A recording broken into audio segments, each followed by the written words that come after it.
Malaquias capítulo 1, versículo 1.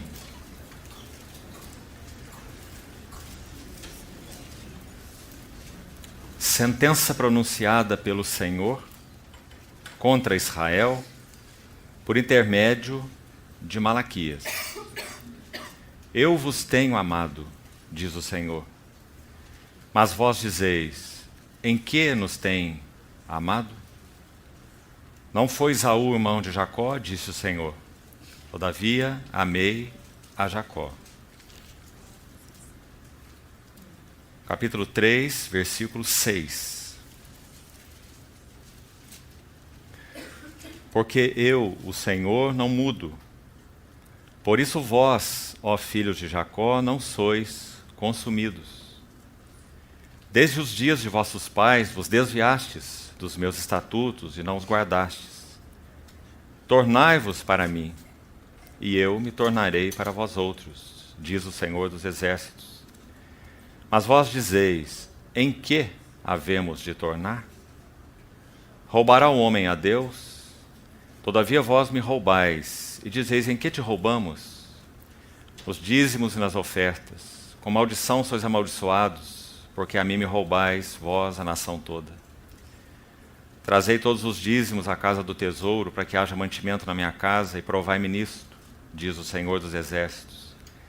Se eu não vos abrir as janelas do céu e não derramar sobre vós bênção sem medida. Verso 16.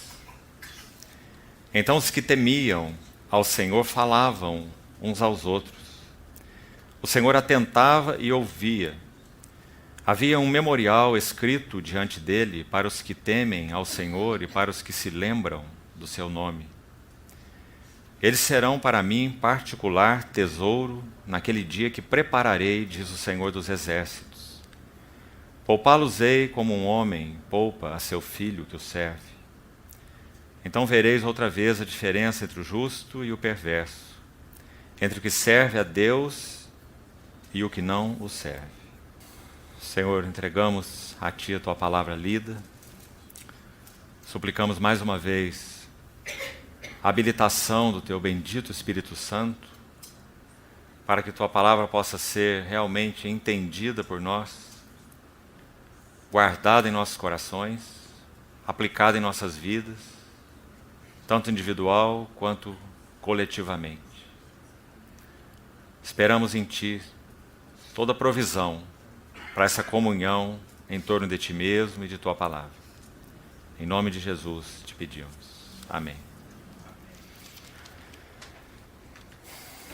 Damos graças ao Senhor, em primeiro lugar, porque podemos fazer essa passagem aqui por Londrina, mesmo que rápida, ao término desse encontro, ali em Itapejara, que o Senhor nos tem dado graça de estar ali, participar, e fomos muito abençoados juntos na comunhão dos santos, com os irmãos que ali estiveram.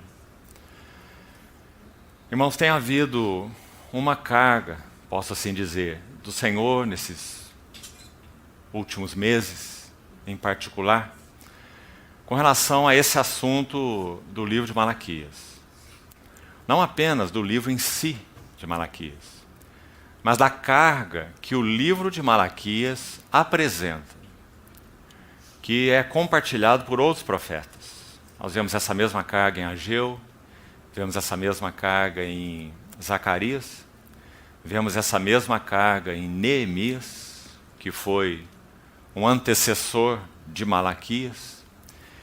Então eu gostaria, com a ajuda do Senhor, de partilhar um pouco dessa carga e do entendimento que o Senhor nos tem dado com relação a esses dias em que, como igreja, temos vivido.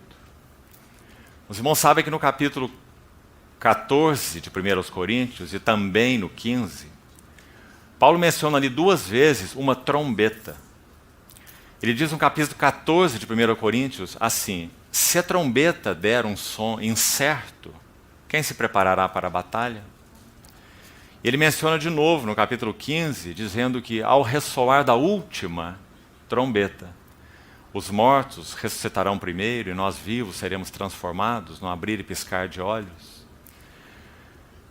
Malaquias é a última trombeta de Deus do Velho Testamento.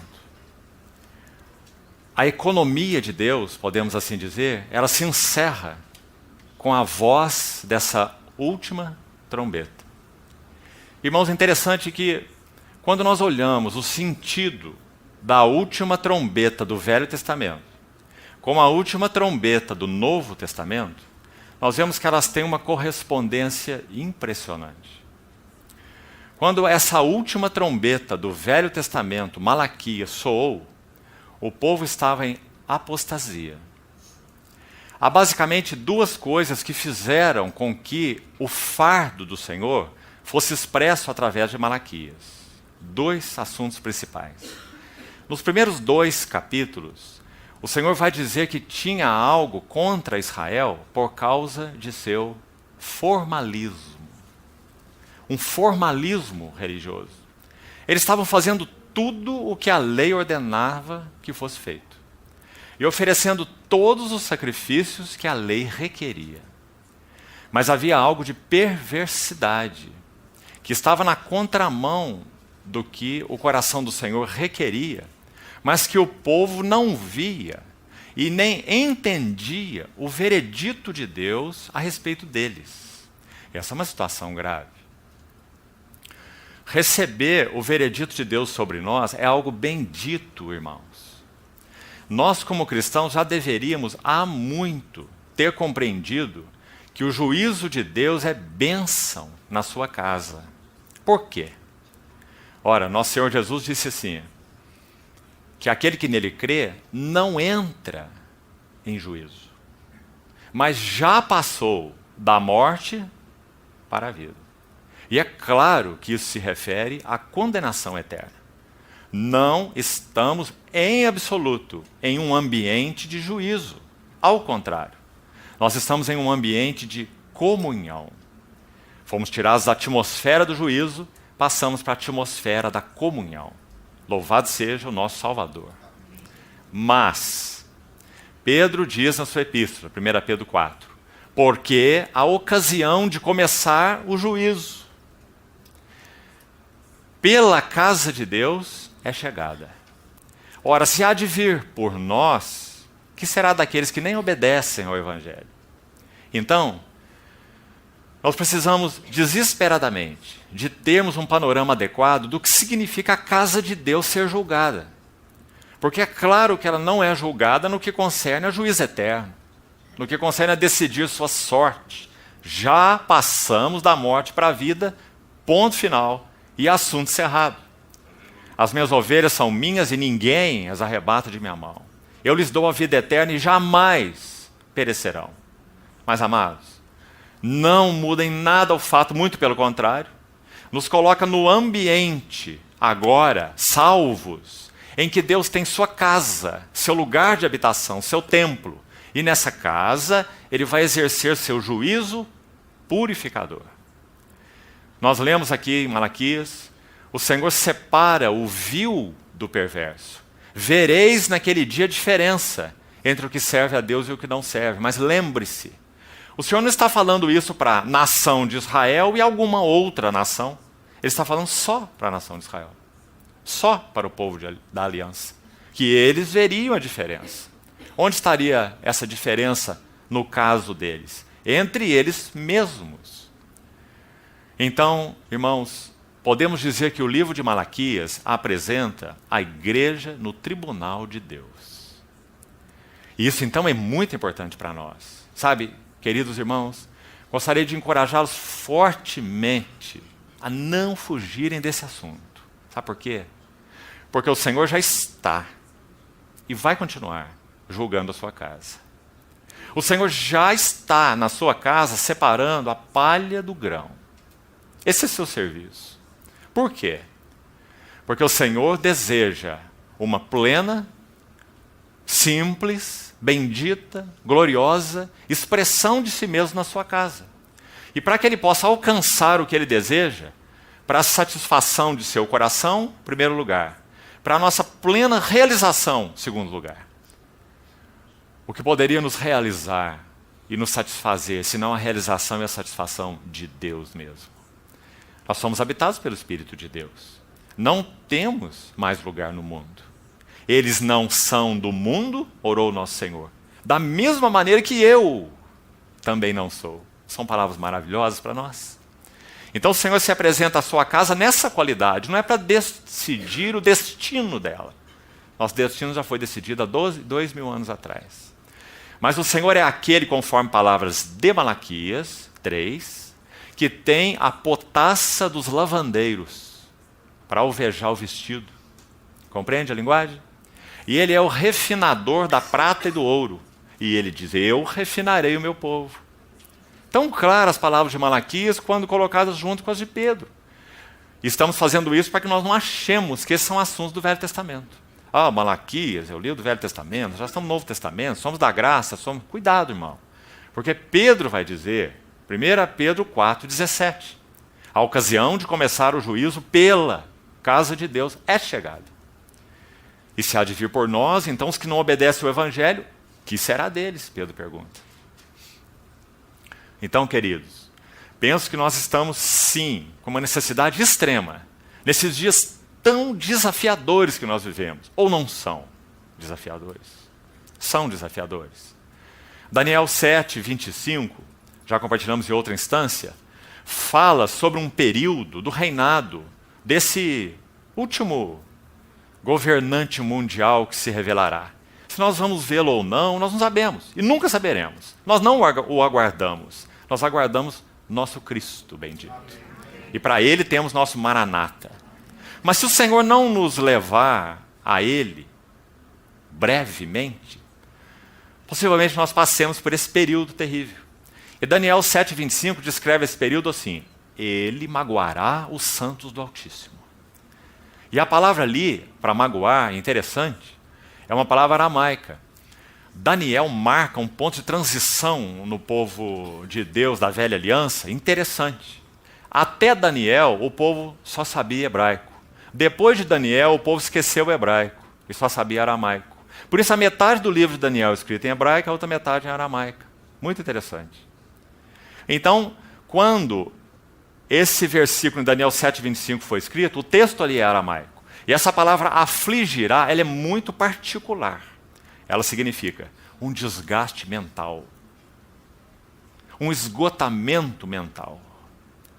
Ele pressionará os santos do Altíssimo. Por quê? Porque ele quer macular, turvar, encobrir o testemunho de Cristo. Estritamente falando, não é por causa dos santos do Altíssimo, é por causa do Santo do Altíssimo, que está em nós, que é nosso e nós dele. Compreende, irmão? Então, graças ao Senhor, porque nós somos o povo que está exposto ao seu juízo, porque é juízo da casa, é juízo familiar, bendito seja o nosso Senhor. É juízo em que o lavandeiro pega a sua potassa para lavar nossos vestidos, e é o juízo em que o ourives pega o seu maçarico para apurar o ouro. Pedro também falou disso. Para que vossa fé, muito mais preciosa que um ouro perecível, redunde em louvor, glória e honra na revelação de Jesus Cristo. Não são essas palavras dele? Que bênção, irmão. Então vamos agradecer ao Senhor não apenas pela comunhão, pela vida, pelo Espírito, pela salvação, mas vamos agradecer ao Senhor pelos seus juízos. Você lembra o salmista fazendo isso? Verdadeiros são seus juízos. A lei do Senhor é perfeita e restaura a alma. O testemunho do Senhor é fiel e dá sabedoria aos simples. Os juízos do Senhor são verdadeiros e todos igualmente justos. São mais desejáveis do que o ouro depurado e mais doces do que o mel e o destilar dos favos. Não é precioso? Precisamos orar pelos juízos de Deus, dizendo, Senhor, julga a tua casa. Passa a tua potassa nas nossas vestes, lavandeiro divino, e refina o ouro e a prata que o Senhor já depositou nos nossos corações. Então, irmãos, Malaquias, o nome Malaquias significa meu anjo. Anjo, mensageiro. Meu mensageiro. Interessante que alguns irmãos nossos, Orígenes, por exemplo, sabe o que Orígenes dizia? Que Malaquias é um anjo. Mas realmente Orígenes está enganado. Malaquias não é um anjo. Malaquias é um personagem histórico. Mas talvez por causa do seu nome, Orígenes achava que ele era um anjo. Sabe o que Jerônimo disse, o tradutor da Vulgata latina, da palavra do hebraico para o latim, um homem de Deus, estudioso das Escrituras. Jerônimo e também João Calvino, grande Calvino, tão conhecido. Eles achavam que Malaquias era um pseudônimo de Esdras. Mas eles também estavam enganados. A grande maioria dos estudiosos, e claro, temos que concordar com eles, concordam que Malaquias é um personagem histórico, um homem, um profeta, que viveu e ministrou como última trombeta do Velho Testamento. E interessante para você ver a conexão. Quando ele termina seu livro, preste atenção, tão pequeno livro que você já tem aberto todo aí na sua frente. São 4 capítulos, 2 folhazinhas. Se você observar o final do livro de Malaquias, o capítulo 4, ele vai dizer assim: eis que eu vos envio o profeta Elias, antes que venha o grande e terrível dia do Senhor. Irmãos, essa é uma profecia que tem um cumprimento próximo e um cumprimento distante. O cumprimento próximo, o nosso Senhor já nos mostrou qual é. Quando João Batista veio como precursor, o que o nosso Senhor Jesus disse? Que ele tinha vindo no espírito e no poder de Elias. Por quê? Porque Elias viveu um tempo de apostasia, em que o povo de Deus, o povo da aliança, estava apostatando, abandonando o Senhor, indiferente para com o Senhor. Então o que Elias fez no meio daquele povo? Chamou o povo para arrependimento. E esse ciclo de apostasia e arrependimento, irmão, ele é a marca distintiva do povo de Deus no Velho Testamento. Não há nada que defina melhor o povo do Velho Testamento do que essas 2 palavras. Infelizmente. Apostasia, desvio dos caminhos do Senhor e arrependimento. Só no livro de Juízes nós temos isso 12 vezes. Em um livro. Porque o Senhor levantava juízes e os juízes eram recuperadores espirituais, além de políticos. Claro, a nação era uma nação política, então eles também exerciam uma ação política, libertando o povo. Mas, sobretudo, a sua função, claro, era uma função espiritual. Então eles chamavam o povo da apostasia. E o Senhor, na sua bondade e fidelidade, o que ele fazia? Irmãos, os céus não retêm as bênçãos. Esse é o nosso Deus. Então, quando o povo arrependia da apostasia, bênção dos céus. Mas logo o povo se corrompia e se afastava, e nova apostasia. Então o Senhor retirava a chuva, o Senhor impedia que eles tivessem as bênçãos naturais, que os irmãos sabem muito bem, e não tinha o vinho, e não tinha o azeite, e não tinha o cereal. Lembra de Ageu? Falando sobre isso. Então, arrependimento de novo, e bênção mais uma vez, e desvio de novo, e arrependimento de novo, e bênção mais uma vez. E essa é a história do Velho Testamento. Então, amados irmãos, que o Senhor nos ajude a compreendermos que nós já não temos mais tempo para essa situação. Se é que nós cremos que nosso Senhor está às portas realmente. E que estamos vivendo dias em que o interesse do Senhor, a reivindicação do Senhor pela sua igreja tem sido extrema, urgente. Irmãos, o Senhor tem trazido muita coisa à luz na sua casa. Não tem feito? O Senhor tem revelado sua urgência até mesmo através da criação. Os gemidos da criação têm aumentado assustadoramente. Nós vivemos dias do fim. A casa de Deus, a família de Deus, está exposta, sem dúvida alguma, a um ambiente de fechamento desse assunto ligado à era da igreja, ou à era da graça. Então, se nós não formos a última geração, nós estamos perto dela. Então é claro que o Senhor nos ajude, como Assembleia, a abrirmos nossos ouvidos, para ouvirmos o que essa última trombeta tem a nos dizer. Então, quando Malaquias diz, o Senhor diz através de Malaquias, que ele enviaria o profeta Elias, observe bem, antes que venha o grande e terrível dia do Senhor. A pergunta é, quando o Verbo se fez carne, a primeira vinda do Senhor, em qualquer sentido que seja, aquela vinda pode ser definida como um dia grande e terrível? O que você acha? Não. Eu não vim julgar o mundo, mas eu vim para salvá-lo, diz o nosso Senhor. Irmãos, aquele dia em nenhum sentido foi um dia grande e terrível, porque dia grande e terrível fala de julgamento. Então Malaquias, no final do capítulo 4, ele fala de um dia que ainda hoje não veio.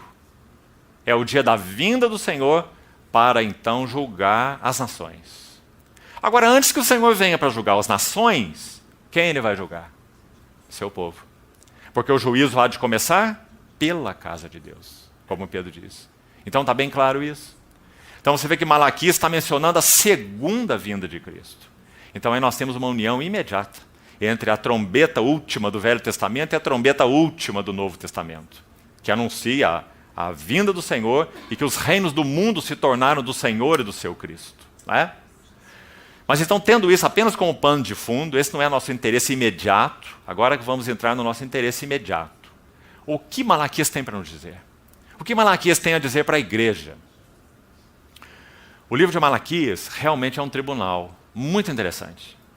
Até o capítulo 3 final. Os 3 capítulos primeiros, curtos, objetivos. Sabe o que nós temos ali? 8 audiências. Se há algum advogado aqui, estude Malaquias para você ver que interessante esse livro. E sabe como é que essas audiências funcionam?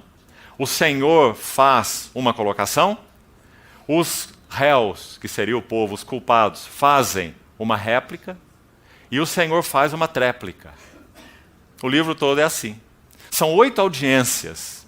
Então o capítulo 4 dá um veredito. O veredito do juiz. É um veredito maravilhoso, tremendo, assustador por um lado, cheio de bondade, de graça por outro lado, porque é o Senhor julgando sua casa. E nós vamos, com a ajuda do Senhor daqui a pouco, chegarmos lá nesse veredito. Mas precisamos examinar um pouco qual foi a nota dessa última trombeta. Malaquias. Então, irmãos, em primeiro lugar, vendo o livro de modo mais geral primeiro, os 2 primeiros capítulos, Malaquias vai falar de pecado. E em particular de um pecado. E esse pecado é o formalismo. Se quiser, vamos chamar de religiosidade.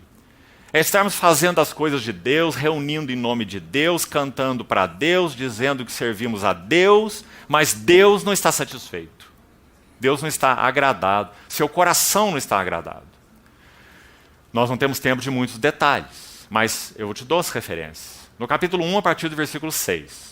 Se você ler, o Senhor vai dizer assim: vocês me oferecem o cego, mas vocês têm o sadio no seu rebanho.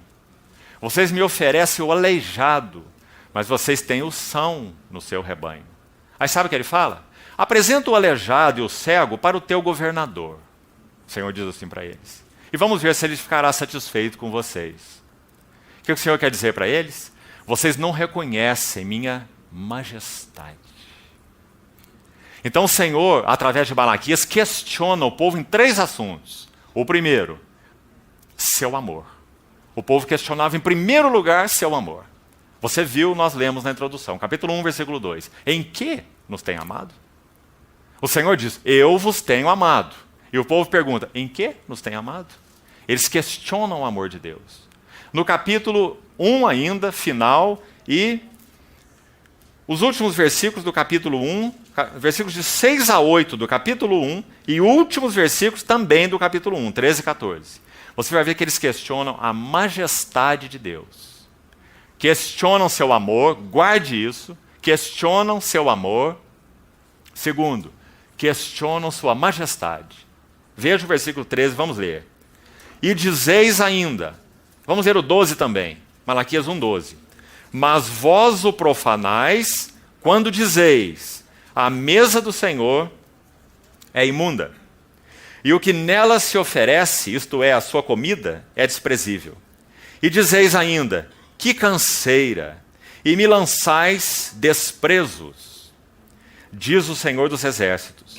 Vós ofereceis o dilacerado, o coxo, o enfermo, e assim fazeis a vossa oferta. Aceitaria eu isso da vossa mão? Diz o Senhor.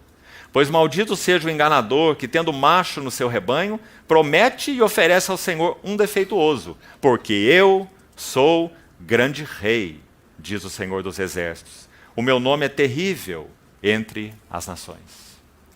Então a primeira coisa, o amor de Deus, que foi questionado. A segunda coisa, a majestade. a dignidade de Deus, que também foi questionada e ofendida.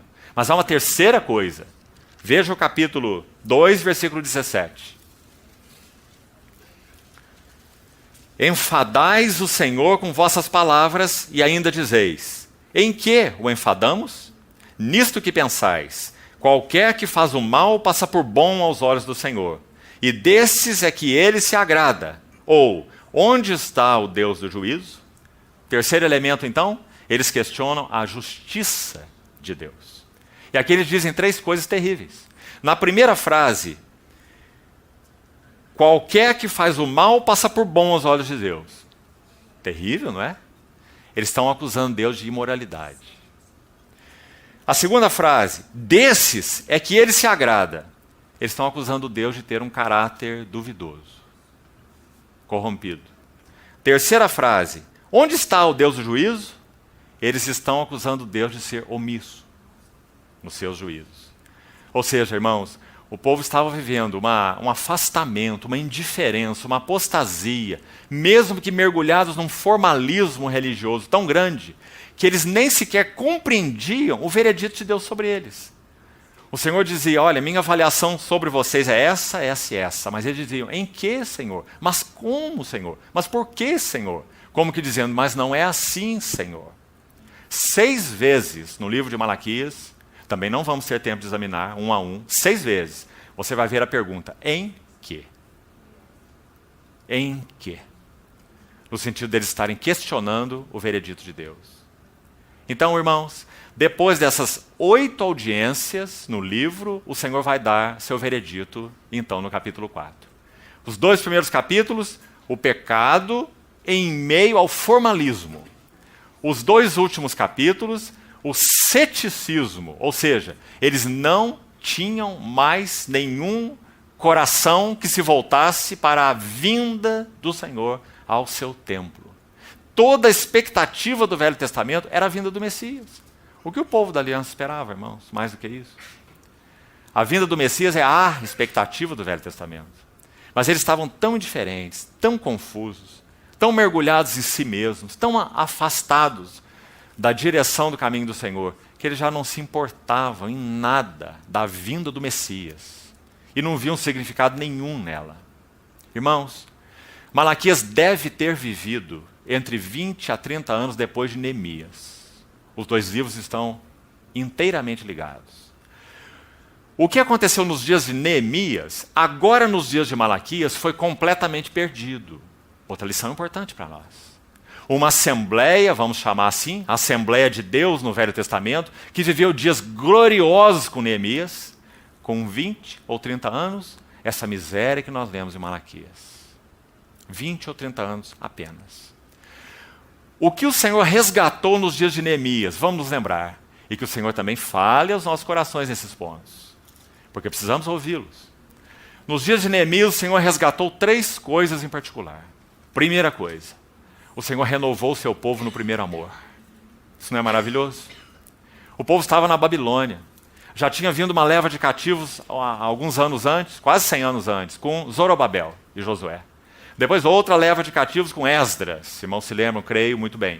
Quando o altar foi restaurado, os fundamentos, descritos no livro de Esdras. Depois um último retorno com Neemias e umas poucas pessoas, quando os muros são restaurados. Então, com Neemias o Senhor resgata 3 coisas fundamentais. A primeira, ele renova o povo no primeiro amor. Irmão, um dos capítulos mais lindos desses chamados livros que fecham o Velho Testamento, Esdras, Neemias, Esther, Ageu, Zacarias e Malaquias, esses 6. Um dos capítulos mais lindos desses 6 livros é Neemias 8. Lembra-se de Neemias 8? Esdras, mais um grupo de pessoas, recupera a palavra de Deus. A Torá mesmo, que estava na mão deles 70 anos na Babilônia. Sem nenhum poder de vida, de alegria, de prazer, de restauração no coração deles. Eles rezavam a Torá, eles cantavam seus salmos, eles faziam suas orações, mas não tinha nada no que concerne a realidade e vida. Nada. Mas quando eles voltaram para Jerusalém, escute isso, em Jerusalém estava o nome de Deus. Em Jerusalém estava a vontade de Deus, E em Jerusalém estava a glória de Deus. Isso também fala muito a nós, irmãos. Nós, como Assembleia do Senhor, nós temos estado totalmente ocupados com o nome de Deus, vontade de Deus e glória de Deus. Se nós não podemos dizer sim a isso, então estamos misturados. E podemos e devemos, graças ao Senhor, pedir que esse lavandeiro celestial descrito em Malaquias venha aplicar a sua potassa nas nossas vestes e usar o seu fogo em nosso ouro, que já recebemos da parte dele. Então, o amor foi renovado nos dias de Neemias. Aquele capítulo tão lindo. Eles leram a lei da alva até o meio-dia, o povo chorava. Isso nunca aconteceu na Babilônia. Mas agora eles estavam ligados com o nome de Deus. Os interesses dele eram os interesses de Deus. O nome de Deus, a vontade de Deus, a glória de Deus. Então o Senhor derramou sobre eles a palavra viva. Se quiserem, a palavra profética. Agora aquele povo estava de novo debaixo de um ambiente profético. Na Babilônia, nada. Na Babilônia tinha sinagogas, como falamos, tinha culto, tinha adoração, tinha louvor, tinha tudo, mas não tinha voz de profecia, não tinha realidade espiritual. Mas agora o Senhor, então, trouxe o povo para esse ambiente dele, do seu nome, da sua vontade, da sua glória. Então agora o povo chorava ao ouvir as palavras do Senhor. Não é lindo aquele capítulo 8 de Neemias? Se você não se lembra dele, por favor, leia-o. Esdras tem que aconselhar o povo assim: parem de chorar, não pranteeis, não choreis, a alegria do Senhor é vossa força. Aquele versículo pode melhor ser lido assim: faça o Senhor contente, ou estando o Senhor contente, vocês serão fortes. Não é maravilhoso, irmãos? Ele está dizendo: parem de chorar, o Senhor está contente. Por quê? Porque a palavra do Senhor foi recuperada em realidade espiritual. E o povo agora tinha temor e tremor da tua palavra, da sua palavra. O homem para quem olharei é esse, o contrito e abatido de espírito e que treme da minha palavra. Isso foi recuperado nos dias de Neemias. Primeiro amor renovado. Irmãos, nós precisamos orar como assembleia. Essa oração simples, mas que toca o coração de nosso Senhor, dizendo: Senhor, renova nosso melhor amor como assembleia. Senhor, nos salva de formalismo religioso. Senhor, nos salva de reunirmos para cumprirmos um compromisso qualquer que seja. Senhor, nos salva de cantar músicas por cantar músicas. Senhor, renova nosso primeiro amor por Ti. Irmãos, esse é o interesse do coração do Senhor. Isso foi recuperado nos dias de Neemias. Primeira coisa. Segunda coisa, Neemias purificou o povo para Deus. E foi até drástico nisso, você se lembra? Ele chamou o povo, ele exortou o povo, dizendo: que absurdo é esse que vocês estão fazendo? Vocês estão se infiltrando em casamentos mistos. Porque havia essa preocupação grande no período do Velho Testamento. Porque se o povo da aliança se corrompesse com outros povos em união, como o Messias viria? Como o Messias seria reconhecido? Aquele que é a linhagem de Davi. Como? Então, quando Esdras também faz isso, e Neemias depois dele, eles purificam o povo para Deus, qual é a expectativa deles? É a vinda do Messias. Por isso eles purificam o povo para Deus. Então Neemias purifica o povo para Deus também, como Esdras. Essa é a segunda coisa. E a terceira coisa também é muito maravilhosa. Está no capítulo 11 de Neemias. Neemias foi usado por Deus para restaurar a vida unida. Vamos trazer para a linguagem do Novo Testamento? A vida do corpo, a vida de união uns com os outros. Não tenha cada um em vista o que é propriamente seu, senão cada qual que é dos outros, expressão de Paulo em Filipenses, e muitas outras que falam sobre essa mutualidade. Servir uns aos outros, cada um conforme o dom que recebeu, conforme bons dispenseiros da graça de Deus. Sujeitai-vos uns aos outros e tudo mais. Então, nos dias de Neemias, a vida unida foi restaurada. Como? 1 em cada 10 lançaram sortes em Israel para que aquelas famílias que vieram do cativeiro e estavam habitando em outras cidades, e Jerusalém era uma cidade pobre de habitantes nessa época. Então eles lançaram sortes nessas cidades para que 1 em 10 se mudasse para Jerusalém. Para quê? Para que a vida do centro de adoração, para que a vida do centro de culto fosse fortalecida. Isso na linguagem do Novo Testamento chama restauração da vida do corpo, ou restauração da vida unida. Gloriosos os dias de Neemias.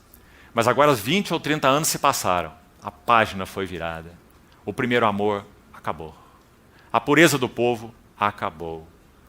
E a vida unida acabou.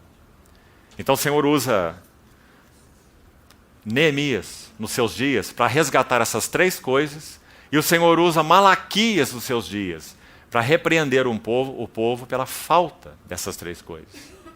Ainda antes de irmos ao veredito, queria que os irmãos olhassem, por favor, no capítulo 3. Capítulo 3 diz assim, verso 1. Eis que eu envio o meu mensageiro, que preparará o caminho diante de mim. De repente virá, escute bem, ao seu templo. Por quê? O juízo há de começar pela casa de Deus. De repente virá ao seu templo o Senhor, a quem vós buscais, o anjo da aliança. Nós sabemos que essa expressão se refere a Cristo. Por isso esse anjo foi colocado aí com A maiúsculo, e o anjo da aliança é sempre Cristo, nas páginas do Velho Testamento. Então virá o anjo da aliança a quem vós desejais. Eis que ele vem, diz o Senhor dos Exércitos. Mas veja, irmão, escute agora. Mas quem poderá suportar o dia da sua vinda? E quem pode subsistir quando ele aparecer?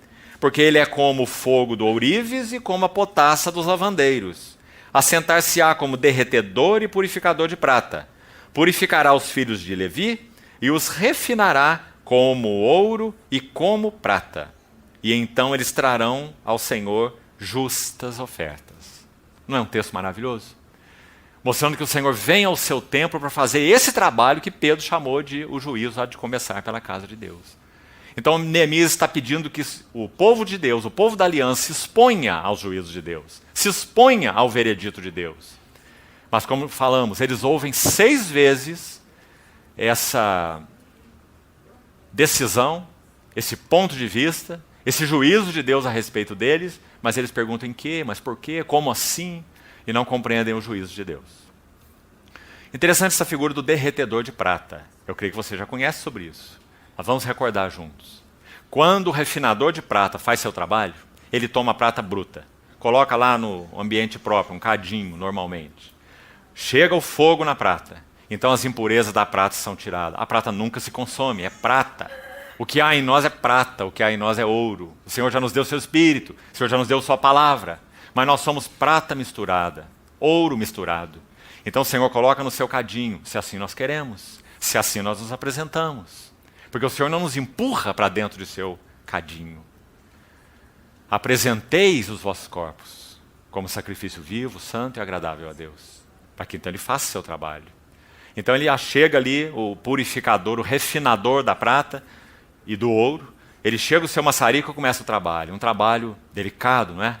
Ele tem que regular aquele fogo na altura adequada. Mais fogo, menos fogo. Só essa mão pode fazer isso, né? Nosso Senhor.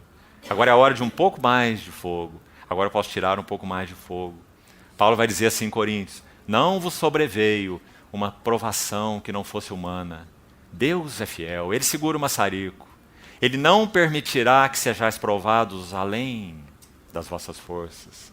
Mas juntamente com essa provação vos dará livramento para que a possais suportar. Sabe em que contexto isso foi escrito? 1 Coríntios 10, 13. Apostasia. Quando o povo tinha saído do Egito, caiu em imoralidade, puseram o Senhor à prova. Lembra-se? 1 Coríntios 10. Então, esse é o desejo do Senhor para com a sua casa. Por isso ele se apresenta assim, como um refinador. Agora, à medida que o refinador vai fazendo o seu trabalho, qual é a hora que a prata está no ponto certo? Quando o refinador pode ver o seu rosto refletido na prata. O que o Senhor está fazendo em nós? O que Ele busca em nós? Seu filho. Meus filhos, por quem eu sofro dores de parto, até que Cristo seja plenamente formado em vós. 7 cartas para 7 igrejas do Apocalipse. O que o Senhor está buscando nas suas igrejas? A luz. Porque Ele é a luz. As igrejas não são a luz. As igrejas são os candeeiros. Então o que ele busca, o sacerdote, é fazer o seu trabalho com a espevitadeira para manter aquele pavio aceso. Um candeeiro no escuro não serve para nada. Ele não tem luz.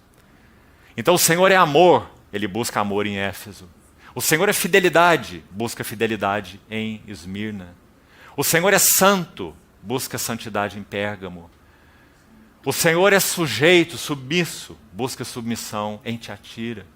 O Senhor é vida, então ele busca vida em Sardes, que tem nome de que vive, mas estava morto. O Senhor é aquele que é fiel e persevera, então ele busca perseverança em Filadélfia. E o Senhor é aquele que é a realidade, então ele busca realidade em Laodiceia, que achava que tinha realidade, mas era morna, cega, pobre, nu, e também não tinha avaliação adequada sobre si mesmo. Então o Senhor Jesus não busca nada na igreja que ele não seja para a igreja, porque ele é justo, irmãos. Você se lembra aquela parábola linda do servo que recebeu os talentos? Quando o Senhor volta para ajustar as contas, você se lembra? Aquele que recebeu o talento e guardou no seu lenço, interessante aquela figura. Lenço é para limpar suor. Ao invés de negociar o seu talento por amor ao seu Senhor, servindo o seu Senhor, ele guarda o talento no seu lenço e coloca lá no bolso. Quando o Senhor chega, ele vai dizer, eu guardei aqui, bem cuidado do teu talento, toma aqui o que é teu. E o Senhor diz, servo mau.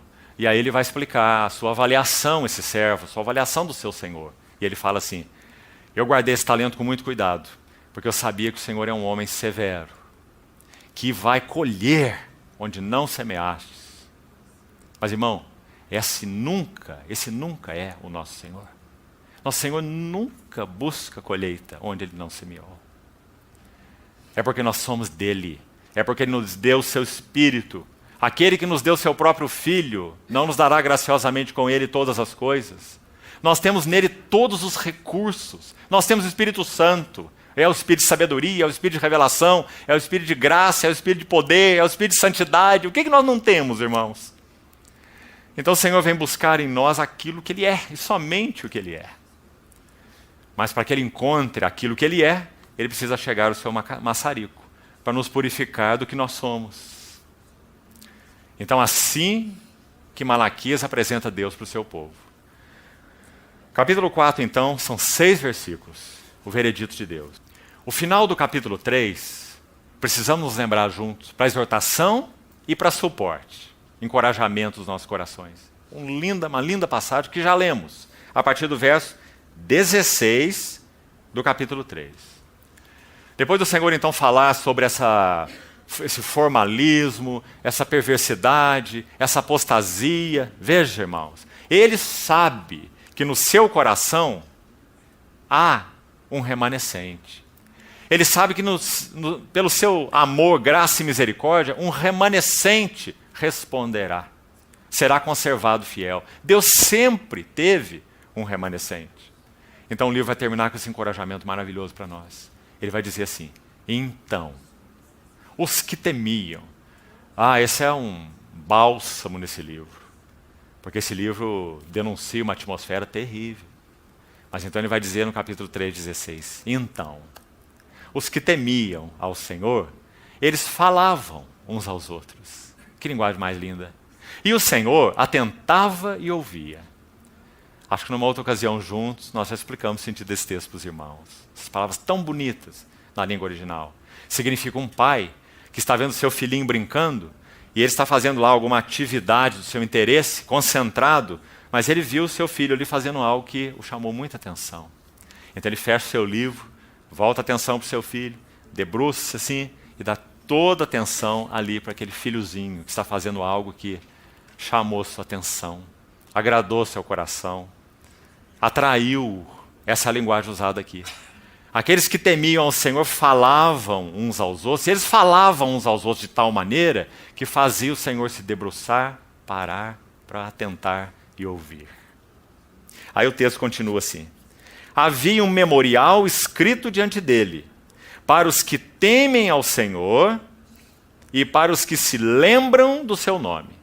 Então o verso 16 diz, os que temiam ao Senhor, O verso, ainda 16 final, diz: temem ao Senhor de novo e se lembram do seu nome. Sabe o que isso significa?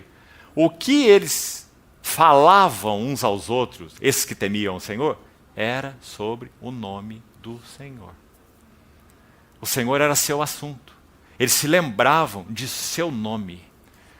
Falavam de sua glória, falavam de sua beleza, falavam de sua graça, falavam de seu amor, falavam das suas advertências, respondiam com seus corações. Eles se lembravam do seu nome. O que o Senhor disse que faria com eles agora? A réplica de Deus para esse povo? Eles serão para mim. Que palavras também preciosas, irmãos. Que o Espírito Santo as desperte em nosso coração. Irmãos, o que nós estamos fazendo nesses dias que antecedem a vinda do nosso Senhor? Onde está nosso coração? Onde nós estamos aplicados? Sim, vamos trabalhar, vamos criar filhos, vamos pagar a conta, mas onde está o nosso coração? Para quem temos vivido? A quem temos servido? Então, eles serão para mim um tesouro particular naquele dia que eu prepararei. Sem dúvida, esse dia se refere ao dia que Malaquias descreve no final do livro. É o dia grande, terrível do Senhor. Naquele dia que eu prepararei, eu os separarei para mim. E eu os pouparei como um homem poupa seu filho que o serve. Então vereis outra vez a diferença entre o justo e o perverso, entre o que serve a Deus e o que não serve. E agora então esse veredito final, tão impressionante, por um lado tão terrível, por outro lado tão lindo. Vamos ver isso juntos, antes de concluirmos. Primeiro, versículo 1 do capítulo 4. Pois eis que vem o dia, e arde como fornalha. Todos os soberbos e todos que cometem perversidade serão como restolho. Oh, irmãos, graças ao Senhor nós pertencemos a Cristo, nós somos dele. Porque sabe o que diz o livro do Apocalipse? Que quando, no momento oportuno, definido, desse processo final que culminará na vinda do Senhor, quando esse cordeiro aparecer, haverá um tempo em que ricos e poderosos, preste atenção, escute bem, soberbos, ricos, poderosos, dirão aos montes: caiam sobre nós e nos escondam da face desse cordeiro. Irmãos, não é terrível? Você crê na Bíblia? Você tem certeza que esse dia vai ser assim? Mas nós somos o povo do cordeiro. Nós vemos a face dele hoje. E nós não oramos: esconda-nos da face do cordeiro. Nós oramos: Senhor, mostra-nos a tua face. O Salmo 80, 3 vezes tem essa oração maravilhosa. 3 vezes no Salmo 80. Salmo 80, que salmo, irmão? Aquele salmo, um dos versos diz assim: restaura-nos. 3 vezes no salmo diz: restaura-nos, ó Senhor dos exércitos. Faze resplandecer o seu rosto e seremos salvos. Olha do céu, vê e visita esta vinha. Irmãos, essa tem que ser nossa oração, irmãos. Nós não podemos nos acomodar como estamos. Precisamos orar corporativamente essa oração. Por favor, considere isso, irmãos. Assembleia do Senhor. Orarmos juntos. Olha do céu, Senhor. Vê e visita essa vinha. Para que o Senhor possa nos levar a mais. Se Ele nos tem abençoado no serviço, que haja mais desse serviço agradável a Ele. Se Ele tem nos abençoado na mesa dEle, que haja mais no que concerne a mesa dEle. E que cada um de nós seja realmente, se prontifique a ser a resposta por aquilo pelo que oramos. Esse é um dos nossos grandes problemas. Nós queremos orar, mas para que os outros façam. Nós queremos orar para que os outros sirvam. Se nós não estivermos prontos a ser a resposta para aquilo que nós oramos, nós não devíamos nem orar. Então que o Senhor nos ajude nisso. E que sejamos sacerdotes fiéis na casa de Deus. Cada um conforme a porção que tem recebido. Ah, irmãos, que privilégio nós temos de ser igreja do Senhor. Então, vem o dia. Arde como fornalha. Todos os soberbos, todos que cometem perversidade serão como restolhos. Sim, assim será. E esse dia está breve a chegar. O dia que vem os abrasará, diz o Senhor dos Exércitos, de sorte que não lhes deixará nem raiz e nem ramo. Mas agora vamos escutar. Bem, esses versos são para nós, de 2 a 6. Mas, para vós outros, que temeis o meu nome, aparecerá o sol da justiça trazendo salvação nas suas asas. Primeira coisa que o Senhor nos promete, plenitude de salvação. Salvação para o seu povo que já é salvo, mas agora introduzido em uma plenitude de salvação. Por quê? Porque permitiu que o juízo de Deus viesse sobre eles, permitiu que essa potassa lavasse seus vestidos, permitiu que o derretedor de prata chegasse ao seu maçarico. Então o que o Senhor tem reservado para eles? Isso que ele falou. Sol da justiça, trazendo salvação nas asas. Primeira, salvação. Agora a segunda figura é tão linda, irmãos, tão linda. Diz assim, escute, saltareis, saireis e saltareis como bezerros soltos da estrebaria. Não é maravilhoso? Você já viu o bezerro solto da estrebaria? Depois de ficar confinado o dia todo? Acho que muitos aqui já viram, né? Aqui é uma região bem pecuária. Que lindo que é. Aquele besouro que salta, apoia nas patas da frente, dá coice com as patas de trás, não é? Um bezerro solto da estrebaria. Que linguagem é essa? Liberdade. Plena liberdade. Romanos 8 diz assim, ardente expectativa da criação, aguarda a revelação da glória dos filhos de Deus. Nós seremos introduzidos em plena libertação quando da vinda de nosso Senhor Jesus. E nosso coração hoje se dispõe diante dele, como casa dele, para que nós possamos ser purificados como prata. Para que então nós possamos experimentar, entrar na plenitude dessa liberdade quando nosso Senhor Jesus voltar. Porque, irmãos, não vamos entrar em nenhum detalhe, ficar fazendo especulação. Nós vamos considerar a palavra de Deus como verdadeira. Quando João escreve assim na sua primeira epístola, no capítulo 2. Permanecei nele, para que quando ele se manifestar, dele não vos afasteis envergonhados na sua vinda. Ou seja, essa é uma possibilidade real. Mas para que isso não ocorra conosco, disponhamos o nosso coração e peçamos ao Senhor, Senhor, visita a tua vinha.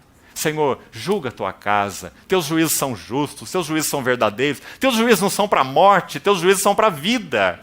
Teus juízos não são para nos lançar como um restolho no lixo. Teus juízos são para purificação. Malaquias quis comunicar isso para o povo, mas o povo não entendeu. Mas louvado seja o Senhor. Havia um remanescente que entendeu. Então Malaquias vai falar agora é para eles. Para vós outros que temeis. Para vós outros que lembrais do meu nome. Para vós outros que falais uns aos outros. Eu estou ouvindo o que vocês estão falando. Eu estou escrevendo um memorial. Vocês são um particular tesouro para mim. Irmãos. Nós precisamos ouvir isso da parte do nosso Senhor. Esse é o anelo do seu coração, que seja o nosso. Nós vivemos para quê? Para qual motivação? Muito bem, servo bom fiel. Fosse fiel no pouco, no simples, no pequeno, mas sobre o muito. Eu te colocarei, entra no gozo. Para isso nós fomos chamados. Então a segunda linguagem, linda, o bezerro solto da estrebaria. Primeiro, salvação. Sol da justiça, trazendo salvação. Segundo, liberdade plena. Bezerros soltos. Amados, por mais que amemos o Senhor, por mais que possamos andar no Espírito, nos alegrar em Cristo, nós ainda estamos presos. O dia do Senhor vem, em que nós seremos bezerros soltos. Saltarei de alegria. Em paz sereis guiados, diz Isaías. Os montes romperão em cânticos, e todas as árvores do campo aplaudirão. Serás como um jardim regado, e como manancial, cujas águas jamais faltam. Mas há uma terceira palavra, além de salvação, além de liberdade, veja o que ele diz. Ele diz assim no verso 3, escute. Pisareis os perversos, porque se farão como cinzas debaixo das plantas dos vossos pés naquele dia. Isso é vitória. Então o Senhor está falando sobre salvação, liberdade e vitória. Paulo não repetiu isso em Romanos 16, 20? O Deus da paz, em breve, esmagará Satanás debaixo dos vossos pés. Que promessa mais maravilhosa, irmãos. Esse é o nosso chamado como igreja, como casa de Deus. Mas há, sim, uma condição para que experimentemos isso em plenitude de realidade. Submetermos-nos hoje. ao juízo santo, verdadeiro, justo, bondoso, gracioso de Deus sobre a sua família de filhos. Louvado seja o Senhor. Agora, terminando, os versos 4 a 6. Aqui nós temos mais 3 coisas. Então, primeiro o Senhor diz o que Ele vai trazer para os que o amam. O que Ele vai trazer para os que o temem. Salvação, liberdade, vitória. Agora, escute bem. Nos versos finais ele vai dizer o que antecede a salvação, a liberdade e a vitória. Para que entremos aí na plenitude da salvação, na plenitude da liberdade, na plenitude da vitória, o que é necessário? O que antecede? Então vamos escutar com muita atenção. Número 1, verso 4. Lembrai-vos da lei de Moisés, meu servo, o qual vos prescreveu em Horebe. Estatutos e mandamentos. Ou seja, o que antecede a entrada nessas realidades maravilhosas é lembrai-vos da palavra do Senhor. Como foi nos dias de Zorobabel, como foi nos dias de Esdras, como foi nos dias de Neemias, dias de Ageu, dias de Zacarias, dias de Malaquias, a palavra de Deus é central. Nós precisamos de coração retornar às Escrituras antes da vinda do nosso Senhor. Não é apenas as Escrituras pregadas, graças a Deus pela pregação, graças a Deus pela palavra profética, mas é mais que isso. É retornarmos nosso coração à palavra de Deus, amando a palavra, desejando a palavra, sendo simples com a palavra. O salmista orava assim: minha alma, Senhor, está apegada ao pó. Você viu como ele se via? A fragilidade, as dificuldades, a tentação, minha alma está apegada ao pó. Mas ele não para aí. Ele diz assim: vivifica-me pela tua palavra. Lâmpada para os meus pés é a tua palavra, luz para os meus caminhos. A palavra de Deus é viva, eficaz e penetra e sonda. A palavra. Habite ricamente em vós a palavra de Cristo.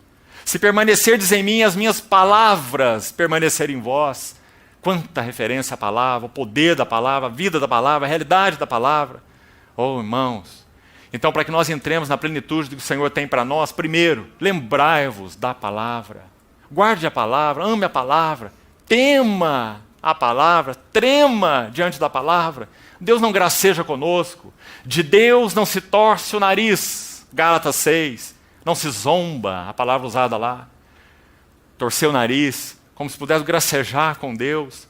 Irmãos, Ele é nosso Pai Santo, Ele nos ama, mas Ele é um Deus justo. Hebreus diz que Ele é um fogo consumidor, nós não vamos gracejar com Ele, não vamos conseguir. Mas nós podemos nos alegrar com Ele, mas não gracejar com Ele. Então a primeira coisa, lembrai-vos da palavra, amem a palavra, guardem a palavra, vivam da palavra. Nós nos lembrávamos pela manhã, quando juntos com irmãos ali em Tapejara, um dos versos talvez mais lindos sobre o que foi a vida humana do Senhor Jesus, seja o Salmo 40, os versículos de 6 a 8. Eles são repetidos, porque se refere a Cristo, em Hebreus 10, versos de 5 a 7. E você conhece o texto. O texto diz assim: sacrifícios e ofertas não quiseste, antes um corpo me preparaste. Então eu disse aqui estou, no rolo do livro está escrito a meu respeito para fazer, ó Deus, a tua vontade. No Salmo 40, a linguagem do Salmo 40, que foi usada em Hebreus, diz assim: